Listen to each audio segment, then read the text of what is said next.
Assalamualaikum warahmatullahi wabarakatuh.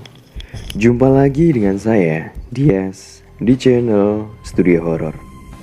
Kali ini saya akan membacakan cerita dari pemilik akun Twitternya, Zero Point, dengan judul Kereta Gaib.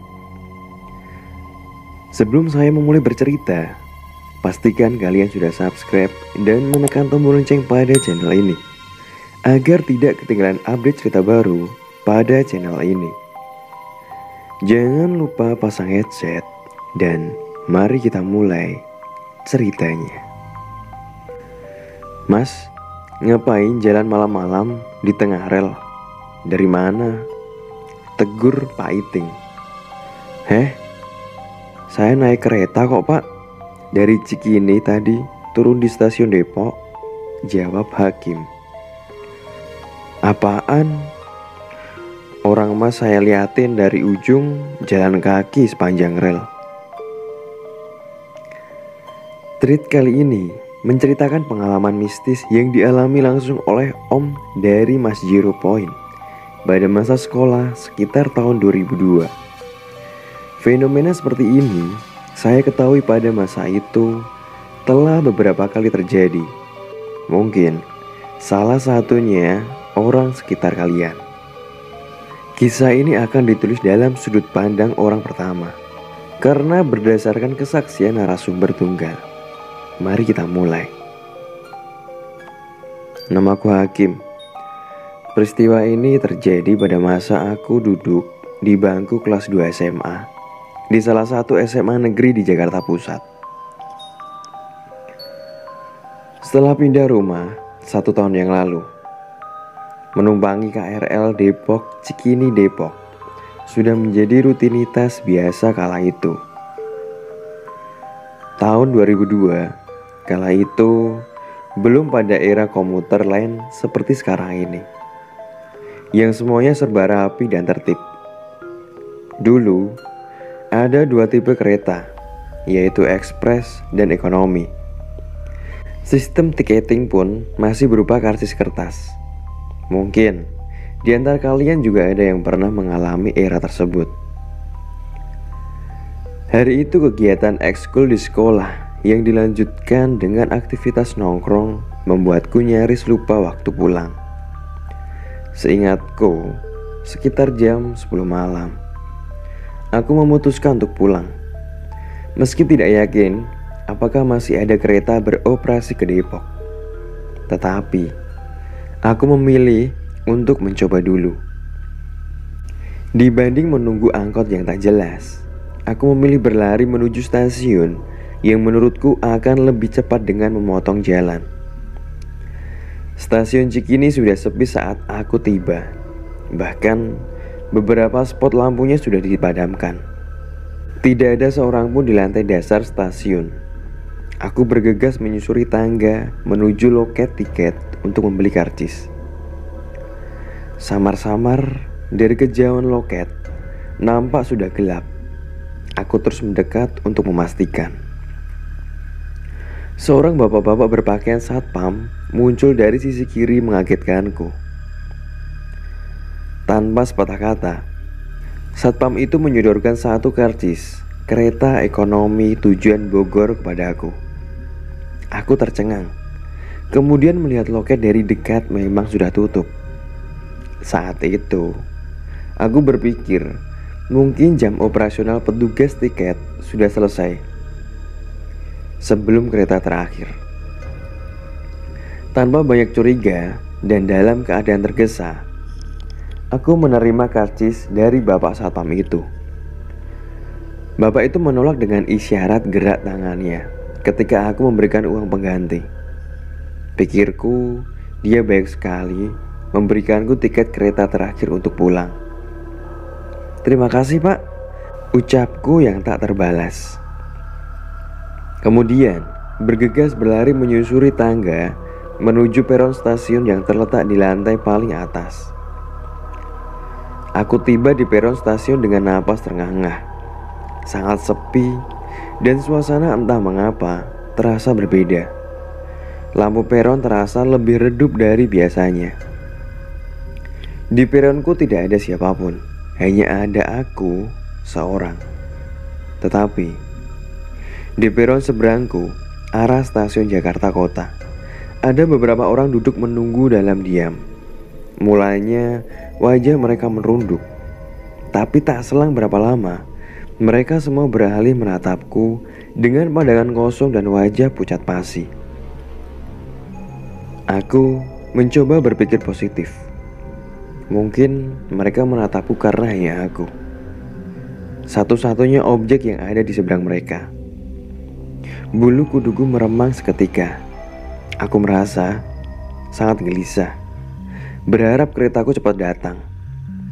Karena suasana saat itu benar-benar gak enak banget. Mana sendirian pula. Selain perasaan yang mulai gak enak, aku mulai tak nyaman diperhatikan sedemikian tajam. Meski yang nampak dapat dihitung jari berapa pasang mata yang menatap. Namun entah mengapa saat itu aku merasa diperhatikan oleh banyak orang. Aku berusaha mengalihkan pandangan menatap jauh rel. Mondar-mandir bola mataku menengok jam yang terpajang. Sampai pukul jam 21 malam seingatku, yang dinanti akhirnya datang. Rel bergetar, suara laju kereta terdengar meski tanpa bunyi trompet, seperti biasanya. Anehnya, begitu suara kereta terdengar dari asal peronku, tetapi mereka yang di peron seberang juga serentak ikut berdiri, sejajar memperhatikan kereta itu sampai berhenti sempurna di peron. Pintu kereta terbuka cepat. Aku buru-buru masuk ke dalam. Seperti tanpa jeda, pintu kereta langsung tertutup cepat begitu kedua kakiku menapak di badan kereta. Mulanya, aku bernapas lega dan tidak memikirkan hal itu, karena rasanya ingin segera pergi dari situ. Sungguh, suasana kala itu di stasiun Cikini sangat berbeda dari biasanya. Namun ternyata keputusanku memasuki badan kereta ternyata tidak lebih baik dibanding duduk diam di peron bersama manusia-manusia aneh itu sampai pagi. Sampai sekarang rasanya masih merinding kalau mengingat kejadian itu. Aku coba ceritakan secara padat ya. Rangkaian gerbong kereta yang aku masuki tidak ada penumpang lain. Karena masih kepikiran kejadian tadi di stasiun, aku melangkah menyusuri gerbong kereta, mencoba mencari gerbong yang terisi penumpang lain. Masa iya, di kereta ini cuma aku sendiri? Pikirku sambil terus melangkah. Suara derung mesin kereta melaju cepat, bertabrakan dengan angin luar yang menciptakan suara seperti peluit bising. Gerbong pertama yang aku lewati masih kosong. Gerbong kedua kosong, gerbong ketiga kosong. Baru pada gerbong keempat, aku bisa sedikit menghela napas lega. Di gerbong keempat ini, agaknya aku sudah hampir berada di rangkaian kereta kedua paling akhir. Aku melihat rangkaian gerbong kereta paling ujung sudah padat banyak orang. Cuma yang aku bingung, di sana orang-orang penuh sampai ada yang berdiri. Padahal di gerbong setelahnya, gerbong tempatku berdiri, masih banyak kursi kosong. Karena fisik sudah capek, aku tidak mau terlalu memikirkan dan memilih untuk duduk di kursi paling sudut dekat pintu. Beberapa orang yang ada di baris sisi kiri, kanan, dan di hadapanku duduk dengan wajah tertunduk. Mungkin sama pada lelah, pikirku. Perasaanku mulai kembali tak nyaman begitu menyadari bahwa mereka semua berpakaian warna putih. Lagi-lagi aku mencoba berpikir positif. Kebetulan. Penasaran, aku memperhatikan mereka satu persatu. Ketakutan dan rasa panik menyerangku secara bersamaan. Begitu melihat wajah mereka, semua pucat pasi dengan bibir biru, mirip seperti yang aku temui di stasiun. Aku merinding hebat. Belum juga berlari, tapi jantung sudah berdetak cepat. Kaki-kakiku melemas. Pikiranku terus menerka-nerka segala yang buruk dan jelek. Aku menejamkan mata, mencoba mengambil alih tenang. Tetapi napasku terus menderu cepat. Aku mengucap zikir. Astagfirullahaladzim. Tiba-tiba, telingaku menangkap suara anak kecil tertawa. Aku memberanikan diri membuka mata. Tepat di atas kepala pria parubaya yang duduk di hadapanku, berbaring telungkup anak perempuan berambut ikal, berbola mata hitam, dan berkulit biru menatapku, menyeringai, sembari menggerakkan kepala ke kiri dan ke kanan.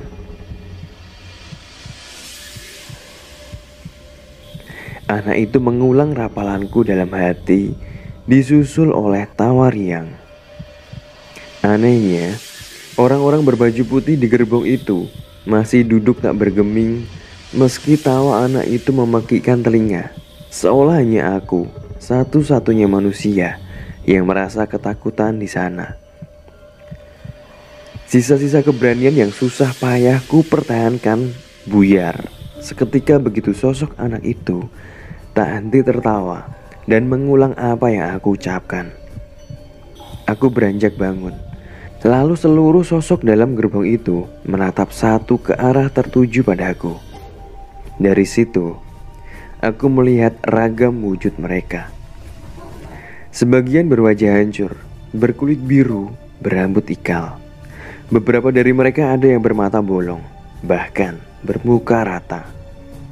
Kereta melaju dengan cepat, bahkan tidak berhenti melewati stasiun demi stasiun.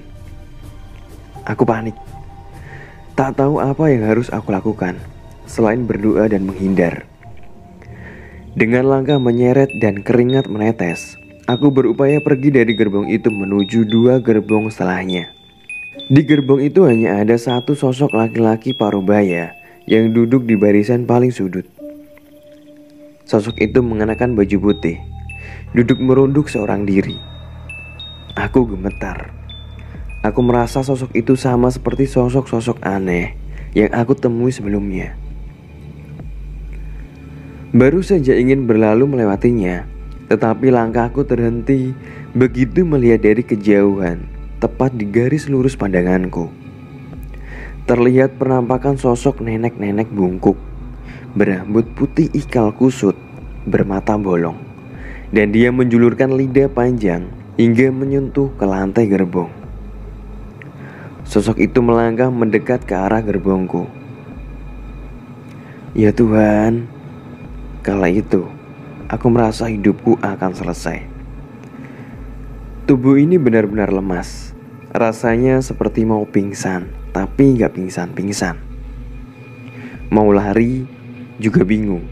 Depan belakang mentok. Aku memilih untuk berdiri di depan pintu kereta. Saat itu, aku melihat kereta sudah melaju kencang melewati stasiun Pondok Cina, tapi tidak berhenti.